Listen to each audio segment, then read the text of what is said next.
Welcome back to on your YouTube channel the blogger कमरा खेलते। तो हमारी वेब डेवलपमेंट की ट्यूटोरियल चल रही है जिसके अंदर हम पढ़ रहे हैं जावास्क्रिप्ट। जावास्क्रिप्ट के अंदर हम आज पढ़ने वाले हैं डोम के बारे में। डोम मींस डॉक्यूमेंट ऑब्जेक्ट मॉडल, जो कि एक बहुत ही इंपॉर्टेंट पार्ट है आपकी जावास्क्रिप्ट का, क्योंकि यही एक ऐसी चीज है डोम जिसके थ्रू हमारे जो HTML का कोड रहता है, ये जो CSS का कोड रहता है, इसको एक्सेस कर सकते हैं हम जावास्क्रिप्ट के थ्रू। तो इसे पूरा देखिएगा बिना कोई स्किप किए। तो डोम मॉडल में हमें कुछ मेथड्स मिलती है जिनके थ्रू हम हमारा काम करते हैं। तो ये मेथड्स होती कौन कौन सी है? तो फर्स्ट मेथड होती है gate element by ID, second method होती है gate element by class name, फिर थर्ड मेथड होती है हमारी gate element by tag name, और अगली होती है क्वेरी सिलेक्टर, और उसी के बाद अगली होती है हमारी क्वेरी सिलेक्टर ऑल। तो कुछ ये मेथड्स होती है जिनको हम एकदम प्रैक्टिकली करके समझेंगे। तो वीडियो को स्टार्ट करते हैं बिना कोई देरी के। तो जैसा कि आप देख सकते हैं कि मैंने एक रफ डिजाइन बना रखा है HTML के थ्रू, ठीक है। तो रफ डिजाइन तो आपको दिख ही रहा है, तो आप भी कोई कर सकते हैं कंप्लीट, कोई दिक्कत नहीं है, ठीक है। तो हम बात करेंगे स्क्रिप्ट के ऊपर। तो स्क्रिप्ट को हम कैसे क्या करना है, ये सारी चीजों को सीखने वाले। तो सबसे पहले हम एक काम करते हैं, बॉडी के ऊपर ही हमारी स्क्रिप्ट को स्टार्ट करते हैं। या आप स्क्रिप्ट का एक अलग से पेज लेकर भी बना सकते हैं, बट हम सेम में ही चल रहे हैं क्योंकि अभी हमारा कोई ज्यादा कोड है नहीं, इसलिए। तो सबसे पहले हम एक काम करेंगे, हम टारगेट करेंगे किसको? जो द BWCS जो लिखा है इसको टारगेट करेंगे कि इसे हम पहले एक्सेस कैसे कर सकते हैं, हमारे जावास्क्रिप्ट के अंदर कैसे ला सकते हैं। उसी के बाद हम इसमें सीखेंगे इसका नाम, यहीं से जावास्क्रिप्ट के थ्रू कैसे इसका टेक्स्ट बदल सकते हैं। सारी चीजों को हम यहाँ पर सीखेंगे। तो सबसे पहले हम एक काम करते हैं, वेरिएबल डिफाइन करते हैं, ठीक है। तो मैंने यहाँ पर लिखा वर्क, थोड़ा सा और जूम कर देता हूँ जिसके थ्रू आपको बहुत अच्छे से कोड दिखेगा यहाँ पर। तो यहाँ पर लिखा वर, और मैं यहाँ पर इसकी जो वेरिएबल है उसको दे देता हूँ हेडर टाइटल, ठीक है। ये वेरिएबल ले लिया। अब इसके अंदर मैं क्या काम करता हूँ, जो ये हमारा टेक्स्ट है इसको हमें यहाँ पर एक्सेस करना है, इसके अंदर लाना है। तो ये टेक्स्ट हमारा लिखा हुआ कहीं में, तो ये टेक्स्ट हमारा लिखा है यहाँ H2 के अंदर, और H2 के हमने यहाँ पर एक ID डिफाइन की है जो कि क्या है, पूरे पेज में यूनिक है इस H2 के लिए। तो इसकी आईडी क्या है हमारी, हेडर टाइटल। तो हम सबसे पहले इसको क्या करते हैं, यहाँ पर इसमें एक्सेस करते हैं। तो एक्सेस कैसे करेंगे? एक्सेस करने का हमारा तरीका होता है, सबसे पहले हम लिखेंगे डॉक्यूमेंट, हमारे स्क्रिप्ट के अंदर ही लिखेंगे हम यहाँ पर डॉक्यूमेंट डॉट। अब हम किसके थ्रू, कौन सी मेथड के थ्रू यहाँ पर एक्सेस करना चाहते हैं, तो हम उस मेथड का नाम लिख रहे हैं dot gate element by ID, ठीक है। तो अब इसकी आईडी क्या है, इसकी आईडी है हमारी, ये रही इसकी आईडी। तो इसकी आईडी को हम यहाँ से सबसे बेस्ट काम है कॉपी कर लेते हैं, और इसे ऐसा कैसा सिंगल कोट के अंदर यहाँ पर मैंने पेस्ट मार दिया, ठीक है। तो पेस्ट मारा। अब जो ये हमारी गेट आईडी है, जो ये डाटा है, ये हमारे इस वेरिएबल के अंदर आया है कि नहीं, ये हमें चेक तो करना पड़ेगा। आप उसको चेक कैसे करेंगे? तो इसको हम एक काम करते हैं, कंसोल डॉट लॉग करवा लेते हैं, कंसोल डॉट लॉग। तो कंसोल डॉट लॉग में किसे करवाना है, हेडर टाइटल को। तो ये हेडर टाइटल यहाँ पर हम करवा लेते हैं, ठीक है। कंट्रोल एस किया, यहाँ पर इस पेज को भी थोड़ा सा रिफ्रेश किया, और यहाँ पर मैं नीचे सबसे पहले इंस्पेक्ट पे जाता हूँ। इंस्पेक्ट पे गया तो यहाँ पर हमें कंसोल विंडो दिखती है। तो कंसोल विंडो पर जैसे ही जाते हैं हमें यहाँ पर ये आउटपुट दिख रहा है, ठीक है। ये देख सकते हैं कि ये हमारा ये एक्सेस होके आ चुका है, कोई बड़ी बात नहीं है, ठीक है। अब ये एक्सेस तो होके आ गया, कोई दिक्कत नहीं है, सब सही चल रहा है, कोई दिक्कत नहीं है। तो हम हमारे पेज के ऊपर ही वापस चले जाते हैं कि भैया हमने एक्सेस कर लिया, सब कर लिया। अब हमारा अगला टारगेट क्या है कि जो हेडर टाइटल, जो हमारा इसमें वेरिएबल में डाटा स्टोर हुआ, इसको मैं यहाँ पे चेंज करवाना है यार। ये द BWCS की जगह मुझे और कुछ लिखना है, तो वो मैं कैसे लिख सकता हूँ, वो भी तो देखना पड़ेगा मुझे। तो सबसे बेस्ट काम मैं यहाँ पर लिखूंगा जो हमारे वेरिएबल में डाटा स्टोर है उसका नाम। तो किस में स्टोर है, हेडर टाइटल डॉट लगाऊंगा। डॉट जैसे ही लगाता हूँ उसके बाद मुझे क्या करना है, टेक्स्ट कंटेंट करना है।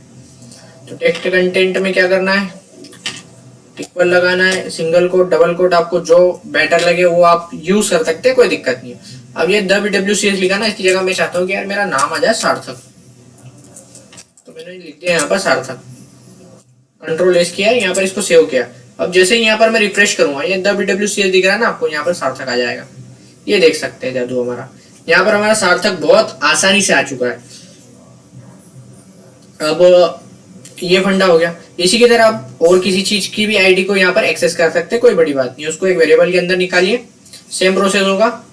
और इसके बाद हमें जो हमारा टेक्स्ट है इसे चेंज करने का एक तरीका और होता है, तो उसका भी उसको करके देखते हैं। पहले हम हेडर टाइटल लिखा, डॉट लगाया, टेक्स्ट कंटेंट या टेक्स्ट कंटेंट तो कर लिया हमने, इनर टेक्स्ट कर लेते हैं। एक इनर टेक्स्ट का भी यूज करते हैं, जिसके थ्रू हम क्या करेंगे,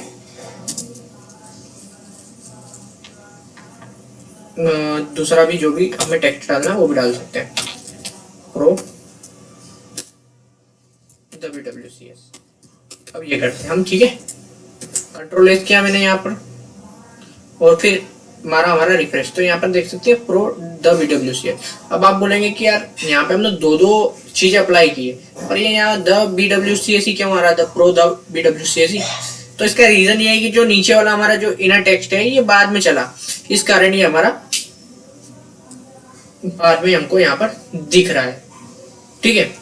इसी तरह हम इनर HTML के थ्रू हमारे किसी भी टैग को भी हम यहाँ पर टारगेट कर सकते हैं। तो ये दोनों को हटा देता हूँ मैं, और इसके बाद आपको डायरेक्ट इनर HTML में आपको ये करके दिखाता हूँ।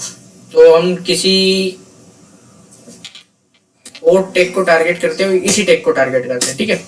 तो header title dot inner HTML, ठीक है। अब प्रोसेस पूरी वही सेम है, बस हम यहाँ पर जो हमारा टैग है उसे टारगेट कर रहे हैं। तो अभी यहाँ पर आप देख सकते हैं कि ये जो टाइटल लिखा हुआ है WWCS वो हमारा H2 में लिखा है। अब हम चाहते हैं कि इसे H1 में कर दे कन्वर्ट, तो यहाँ पर मैं लिखता हूँ H1, टैग हमारा जैसे लिखते हैं वैसे ही, और यहाँ पर मैं लिख देता हूँ हेलो, ठीक है। तो आप ध्यान रखना कि हमारा जो टेक्स्ट है वो H2 से H1 में यहाँ पर चेंज हो जाएगा। तो आप देखिएगा जादू, तो ये देख सकते हैं H2 से H3 में हमारा ये हेलो आ चुका है, जो कि थोड़ा बड़ा आपको अलग ही दिख रहा होगा। तो ये तो हो गई हमारी HTML की बात। अब हम चाहे तो इसके अंदर जो हमारा CSS है उसे भी टारगेट कर सकते हैं, कोई बड़ी बात नहीं है। तो उसे टारगेट करने के लिए क्या करते हैं, आपको यहाँ पर टर्मिनेटर लगाइए, फिर हेडर टाइटल को हमारे कॉल कीजिए, डॉट स्टाइल कीजिए, ठीक है। स्टाइल के अंदर हमें क्या करना है, तो मान लीजिए मेरे को ये बॉटम के अंदर इसमें बॉर्डर देनी है, वही देके दिखा देता हूं मैं आपको। तो यहाँ पर लिखेंगे हम डायरेक्ट डॉट करके बॉर्डर। अब बॉर्डर कहाँ देनी है, तो मैं बोल रहा हूँ बॉटम पे दे दो यार। तो ये बॉटम कर दी, ठीक है। इक्वल टू करूंगा,